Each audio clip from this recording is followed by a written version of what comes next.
Аузыңды жапшы! Жаппайын мен аузымды. Бекзат, не болып көттіңіз? Көріп тұрсыздар, ішінде бір жағдайы да жоқ. Жоқ, қоясың ба, қоймайсың ба?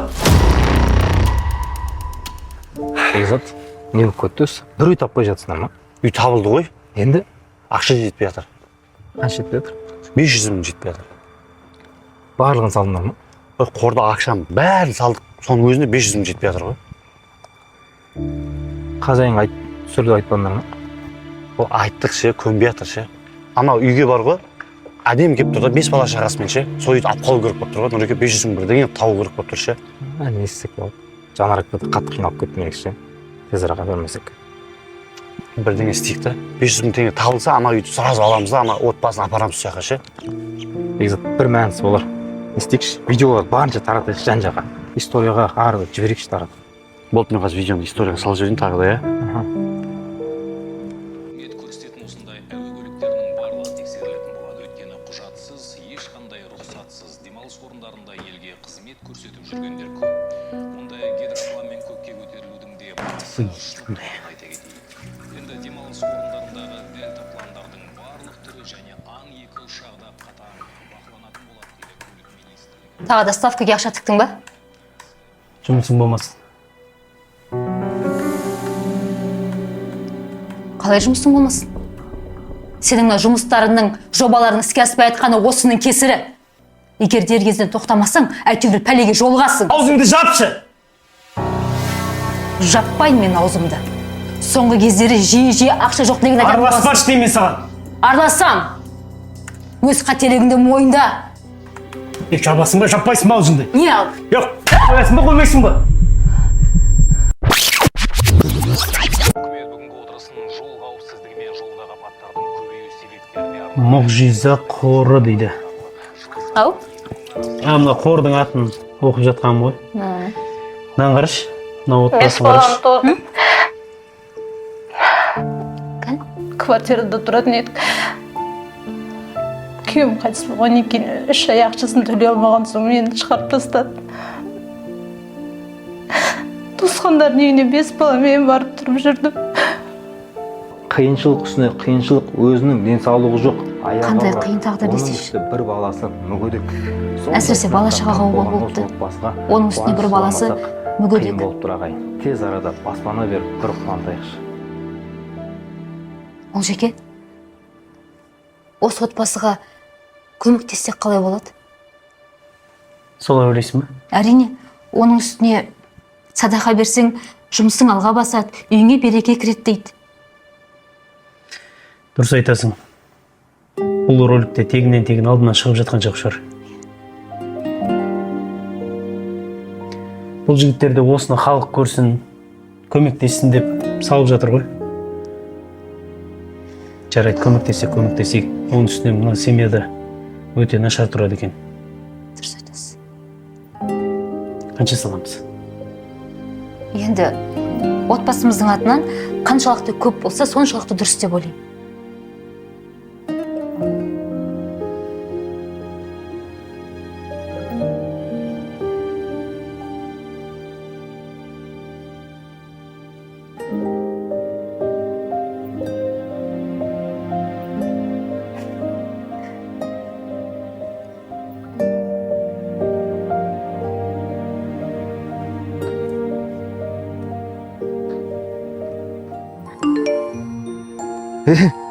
Бекзат, мынаны қарасай.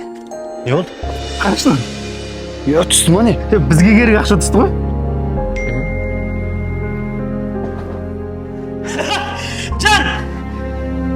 Жан, мына қарашы. Не болды, не айғайлап жатсың?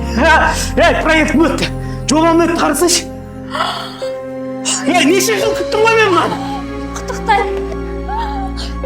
Құтты болсын, құттықтайын.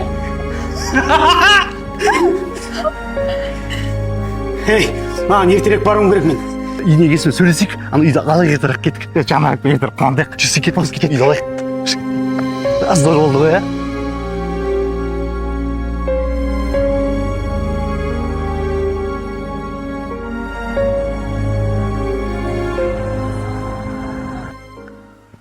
Ассалаумағалейкум, Жанарек бе? Қалайсыңдар? Машалла. Қалай, мадыр? Қалай, уағалейкум ассалам. Қалайсыздар әпке? Амансызсыздар ма?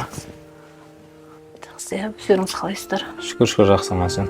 Аяғыңыз әлі ауыр жүреді ме? Иә, кішкене ауырады. Әпке енді өткенде айтып едім осыға. Барлық қиыншылықтар артта қалуы мүмкін. Енді нәтиже Алладан болады деп.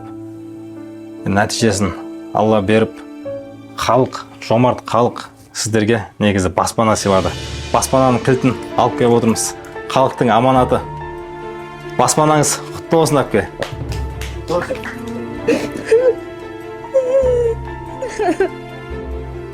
Әпке, енді жыламаңыздар. Тек қана жақсылық болсын. Алдағы уақытта тек қуаныштан жылаңыздар енді. Рахмет сіздерге. Күткен жоқпын. Бірақ армандайтын тұғымның осылай болса ғой деп.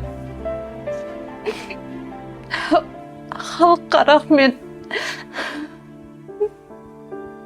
Мен өзім сіздерге риза болып отырмын.